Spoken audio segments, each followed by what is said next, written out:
नमस्कार विद्यार्थी मित्रों, विषय अपना है हिंदी। आज हम पढ़ने जा रहे हैं पाठ छठा गिरिधर नागर, जो मीराबाई ने यह कविता लिखी हुई है। चलो जाए इस कविता की ओर। पहले हम देखेंगे मीराबाई जी का परिचय और फिर जाएंगे हम इस कविता की ओर। गिरिधर नागर जो संत मीराबाई ने लिखी है, इनका परिचय देखेंगे। उनका जन्म हुआ है 1516 में, जोधपुर राजस्थान में उनका जन्म हुआ है और उनकी मृत्यु 1546 में द्वारिका में गुजरात में उनकी मृत्यु हुई गई है, ऐसे कहा जाता है। संत मीराबाई बचपन से ही श्री कृष्ण भक्ति में लीन रहा करती थी।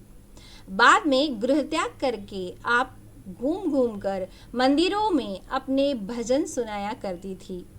मीराबाई के भजन और उपासना माधुर्य भाव से ओतप्रोत है। आपके पदों में प्रेम की तल्लीनता के समान रूप से पाई जाती है और उनकी प्रमुख कृतियां हैं नरसिंह जी का मायरा, गीत गोविंद, राग सोरठ के पद आदि जो है यह मीराबाई की प्रमुख कृतियां कही जाती है। पद्य संबंधी हम कहेंगे कि मीराबाई के इस सभी पद के उनके आराध्य के प्रति ही समर्पित है। उनके आराध्य कौन थे? श्री कृष्ण भगवान। आपके पदों का मुख्य स्वर भगवत प्रेम ही है। प्रस्तुत पदों में आपकी उत्सुकता, मिलन, आशा, प्रतीक्षा के भाव सभी अनुपम हैं। यानी इस पद के द्वारा मीराबाई ने अपनी श्री कृष्ण भक्ति को अभिव्यक्त किया है। उन्होंने अपने पदों के माध्यम से श्री कृष्ण की आराधना की है और उनके अनुसार श्री कृष्ण जी आकर इस भवसागर को उतना ही बेड़ा पार करेंगे, यह वह कहती है। चलो जाए हम इस कविता की ओर।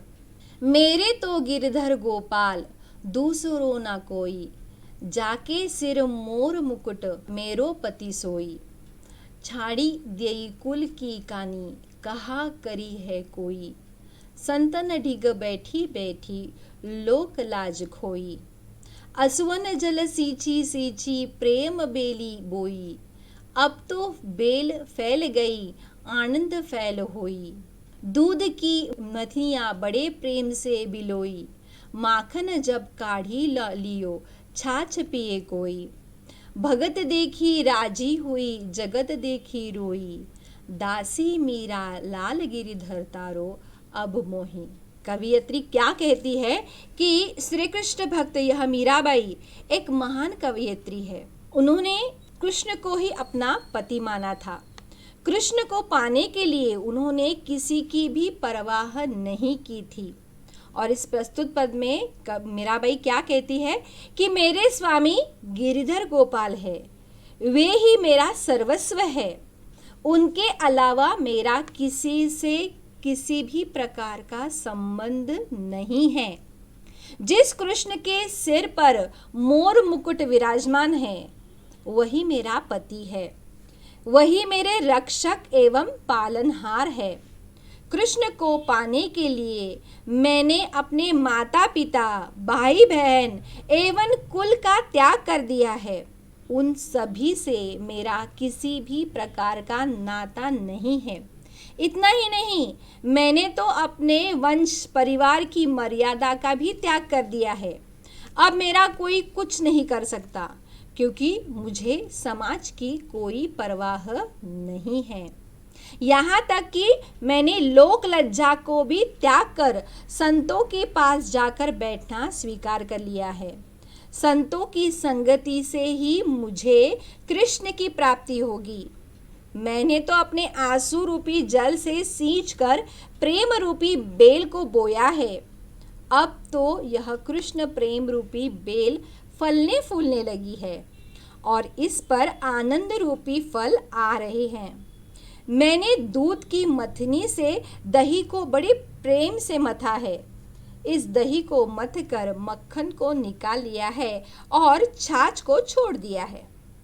इसका अर्थ यह है कि मैंने जीवन के मथ का सार तत्व अर्थात मक्खन रूपी भक्ति को ग्रहण कर लिया है और सारहीन अंश का त्याग कर दिया है। भक्तों को देखकर मुझे प्रसन्नता प्राप्त होती है और संसार के रंग ढंग देखकर रोना आता है।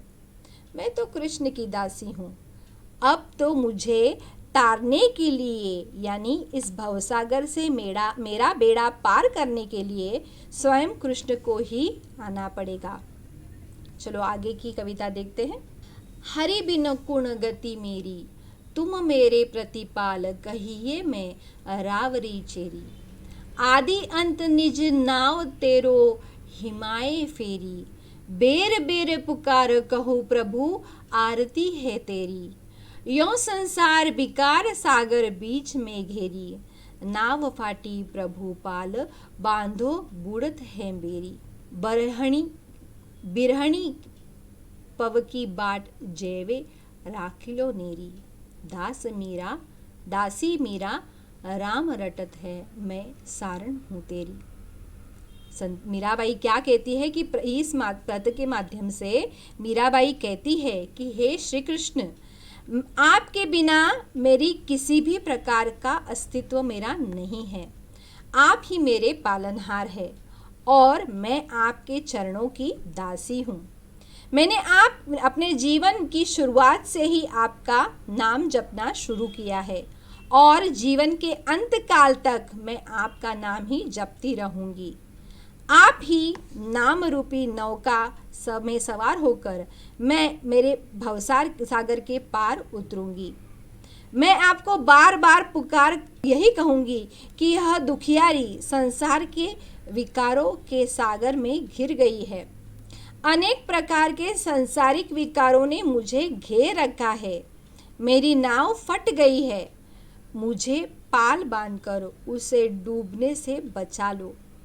आपकी ही आरती गाती हूँ मैं इस निरर्थक संसार रूपी सागर के बीच में घिर गई हूँ। मेरी जीवन रूपी नाव अब डूबने वाली है। आप ही मेरी नाव को डूबने से बचा सकते हैं। अतः आप मेरी जीवन नैया को पार लगाओ। तो मैं आपके विरह में विरहणी होकर जीवन बिता रही हूँ। आप ही है मुझे आपके पास के आने का रास्ता बता सकते हैं। मैं तो आपकी दासी हूँ और हमेशा राम नाम का जप करती हूँ। फागुन के दिन 4 होरी खेल मनारे, बिन करताल पखावज बांजे, अणहद की झनकार रे। बिन सुर राग छतीसु गावे, रोम रोम रणकारे। सील संतोख की केसर घोली, प्रेम प्रीत पिचकारे। उड़त गुलाल लाल भयो अंबर, बरसत अंग अपार रे। घट के पट सब खोल दिए है, लोक लाज सब डार रे। मीरा के प्रभु गिरधर नागर, चरण कवल बलिहार रे। मीराबाई क्या कहती है कि अब फागुन का महीना आ गया है। हे श्री कृष्ण, अब से मेरा शीघ्र मिलन ही होने वाला है। श्री कृष्ण से मिलने की मेरी उत्सुकता अब बढ़ने वाली है। इसलिए मैं होली का त्योहार धूमधाम से मनाऊंगी। बिना करताल और पखवाज बजे ही मेरी अंतरात्मा में झनकार हो उठी है। इस झनकार को सुनकर मेरी आत्मा श्री कृष्ण से मिलने के लिए उत्सुक हो गई है। मैं बिना सुरों की सहायता से 36 प्रकार के राग गा रही हूँ। मेरा रोम रोम रोमांचित हो गया है। मैंने शील व संतोष रूपी केसर घोलकर प्रेम रूपी पिचकारी बनाई है। आसमान में गुलाल उड़ रहा है, जिसके कारण आसमान लाल रंग का हो गया है। चारों ओर प्रेम रूपी रंग फैल गया है। मेरे कृष्ण मिलन के लिए भाव विफोर हो गई हूँ कि मैंने लोक लज्जा भी छोड़ दी है। मैंने उसकी परवाह करना छोड़ दिया है। श्री कृष्ण ही मेरे गिरधर नागर है। वे ही इस भवसागर में मेरा बेड़ा पार उतारेंगे। इसलिए मैं उनके कमल रूपी चरणों पर अपने आप को निछावर कर दूंगी। मीराबाई ने अपने श्री कृष्ण रूपी भगवान को अपने जो भक्ति है उसके लिए वह उन्होंने लीन होकर उसकी आर्त प्रार्थना की है। हम देखेंगे शब्द संसार। कुल यानी वंश घराना, ढीग यानी पास निकट, मथनिया यानी मथनी दही मथाने का साधन, रावरी यानी आपकी, चेरी यानी चेली दासी, नेरी यानी पास निकट, छतीसु यानी श्रेष्ठ, कवल यानी कमल, बलिहारना यानी निछावर कर देना। आशा करती हूँ आपको यह मीराबाई के पद समझ में आ गए हैं। मिलते हैं अगले पाठ के साथ, तब तक धन्यवाद, नमस्कार।